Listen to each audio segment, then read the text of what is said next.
All right, we're going to get into fixtures, equipment, and appliances for plumbing systems. Pretty basic, should be a pretty short one.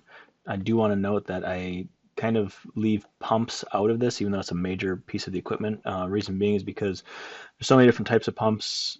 There are so many different systems the pumps can operate on. So it kind of falls back more on the plans and specs.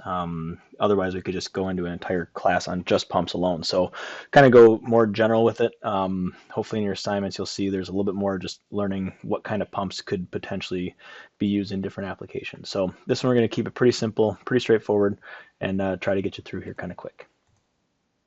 So when it comes to fixtures, we have the basics. Obviously, we call these things toilets, but in the construction world, they're water closets. Important to note with a lot of these things too that the different type of applications require different things. So when we get to flush mount or floor mount versus wall hung, typically we see something like this in commercial applications. It's a lot easier to clean underneath.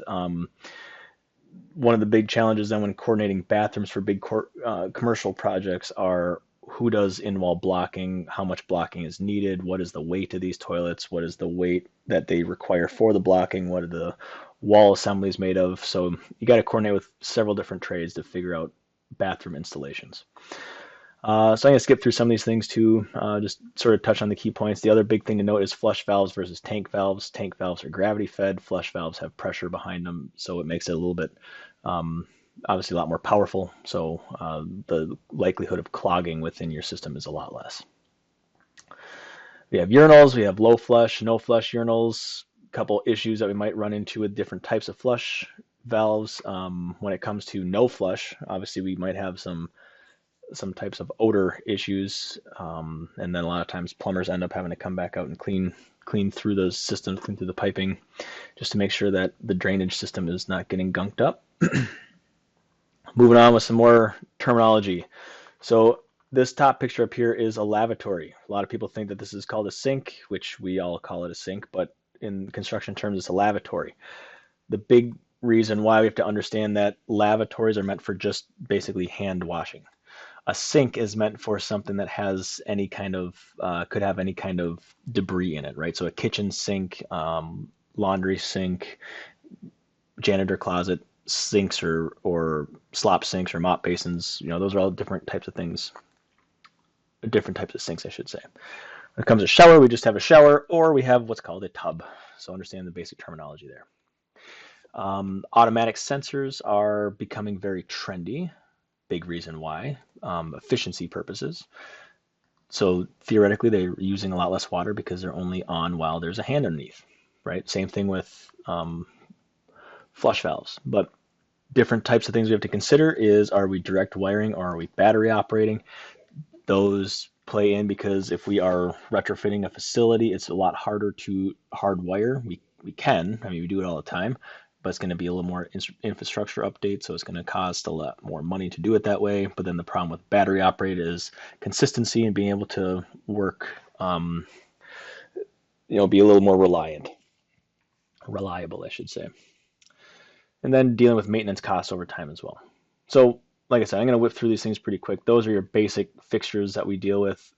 What I like to focus on is understanding that each one of them has positives and negatives about them. There are different coordination challenges with each, and that's what I want everyone to sort of focus on. Is just because something looks like the new flashy, shiny, fun thing, or it's this perfect end-all be-all, it's probably not. We have issues we have to deal with all the time, and there's coordination challenges. So things I want you to be cognizant of as you're going through these slides. Oh, equipment and appliances. So we have water heaters, obviously, there for heating up your water. I'm not going to go through this too much. The top one up here is your more standard home water heaters with a tank. The bottom ones are your tankless ones or on-demand water heaters where we do not have a tank. Again, the theory behind it is we have a lot more energy efficiency because we are not sitting there storing water in a tank and constantly trying to keep it hot. So that's one of the big benefits is we're using a lot less energy to do that. One of the big issues though that they've had is because we have all these coils that are running through here, they tend to get a little bit of debris in them and clog and then become a lot less efficient because they're trying to push a lot of water through smaller spaces and we're not heating up water as fast. I'll let you guys go through all this stuff too. Is nothing really to add into. We just have to make sure we have different release valves, different thermostats, different sensors on there to detect water temperature and pressure. Pressure is a big one. We don't want buildup to take place. Your water heaters can come in either gas or electric. Um, Again, I'm not going to go through all of the detail on these different things. Let you guys figure that out for yourself. You can read through them. You'll have access to all the slides. One of the things that I do want to bring up with you is terminology again, because you're going to see these words a lot. We have hot water versus cold water, and heating hot water and chilled water. It's important to note that your hot and your cold water are for plumbing systems, right? This is for consumption type stuff, so that comes back into your plumbing. When it comes to heating hot water and chilled water, these are for your heating and cooling systems, so not for human consumption. There are ways you can use chilled water and cold water as one. It's not very typical, but it can be done. I think that's about it there. Other pieces of equipment are water softeners. So depending on where you are, if you have hard water in your system, you have to soften it. Hard water basically is something that contains higher levels of calcium and magnesium. So those minerals break down into water and turn into positive charged ions or particles. When that happens, we create imbalance in electromagnetic state of water supply. So what we have to do is get rid of that and balance it out with negatively charged particles. So we use with sodium through an ion exchanger. So that ion exchanger uses the sodium to grab the calcium magnesium particles as they pass through. So what we have here is water coming in through the meter. And before it gets into our water heater, the first place it would go is then into a water softener. That water softener has to have what's called a brine tank. So that brine is that sodium mixture that we use to soften the water. Before then it goes into our regular system. So even if it's going right to cold water supply, we still need to run it through that water softener first. So it's important to make sure that, we take care of hard water just because we can build up scale from the mineral deposits. It creates clogging effect. It leaves rings around, different faucets and sinks and stuff like that. And then it can actually etch the glassware over time. Theoretically, what I've been told many times is that it should not affect the taste of water. I kind of disagree with the salesman on that one because that's all the people that I've ever talked to about water softeners. But I think it does affect a little bit, even though they say it doesn't. So water filters is another piece of it. So your water comes out of the process plants filtered, but there are still different, particles and some sediment and stuff that can still get into your system and won't get everything. So in some places, depending on where you are, you need additional water filters at each of your facilities too. So this is more for contaminants, pollutants, right? Obviously protecting consumer health. Also important to know too that especially when you're building commercial facilities, a lot of people are consuming water in those facilities.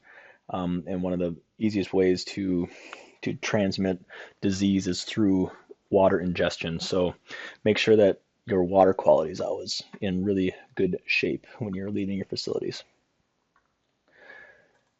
Okay, your drinking fountain versus water cooler. Again, terminology things. So your drinking fountain you're pretty basic. These are the old systems, right? They're just taking whatever that cold water is that's coming from your process plant and putting it right into the drinking fountain. The big difference between a drinking fountain and a water cooler is we have a cooling mechanism in the fixture. So any of the newer ones we put in are typically a water cooler. So they have a fan, they have motors, they have different components included within the water cooler itself to keep that water chilled. So again, simple concepts, but we have to make sure we understand there's a difference because now we have coordination challenges. I also like to poke fun once in a while because I saw this on a set of plans on one of my projects back in the day where they said hydration station. Everyone's very confused what that was, but apparently a lot of people now are starting to call water coolers hydration stations.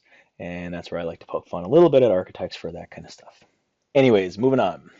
Another big piece of the puzzle here is understanding the terms appliance versus equipment. So your appliances are your plug and play items, right? So these are things that are usually not hardware. They can be.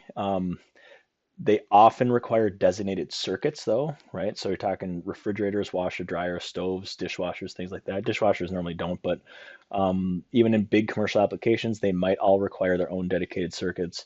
But the operation of these of these appliances are by general public or general personnel.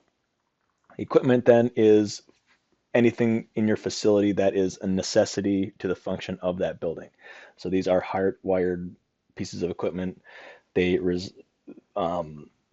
the other big thing that you have to note is they have to be operated and maintained by staff who are properly trained or certified. So this is your, this is your owner's staff who's doing this. This is not general public. So things like water heaters and boilers, softeners, pumps, mostly, the pumps when you're talking plumbing systems down in like major areas of your facility. So with this you're obviously, the equipment is stuff that is seen on the plans and specs. This is the stuff that we're generally putting in for the project. A lot of this appliance stuff comes in with what's called the FF&E, so the furnishing, fixtures, and equipment for the owner. But we have to know what that stuff is because we have to be able to provide proper either water or electrical power for the different appliances. And the last piece, always good to talk about different efficiency and sustainability practices within all of these components. So, with your MEPs particularly, we'll be bringing up, especially when you start getting to mechanical and electrical, is how much consumption we have and trying to help with building efficiency because our industry takes up an awful lot and all the buildings take up an awful lot of power and energy. So each one of these different jurisdictions in all of your MEPs have a lot to do with that within our facilities too, because they're the active pieces of a building. So we talked about sort of tankless water heaters, different high efficiency type of water heaters. A lot of the new ones nowadays for your homes are really quite high efficiency. They're a lot smaller tank and use a lot less energy. We also have different types of sensors for when we're using those different pieces of equipment. So they can auto-generate when you're actually going to be heating your water heaters more often than not within a regular day. We have different auto sensors for flush and mixing valves. We have the different low flow toilets and urinals, even waterless urinals, right, to use less water. We have recycled content for materials. So this is becoming a lot bigger too. Different metals and plastics that we're using for recycled content. You got to be careful with that though, because again, ingesting water is one of the easiest ways to spread disease. So we want to make sure that a lot of the recycled content cannot be used for different systems. So is for drain, waste, and vent, we can use a lot more of recycled content for that kind of stuff. A lot of times for your water systems you might not be able to.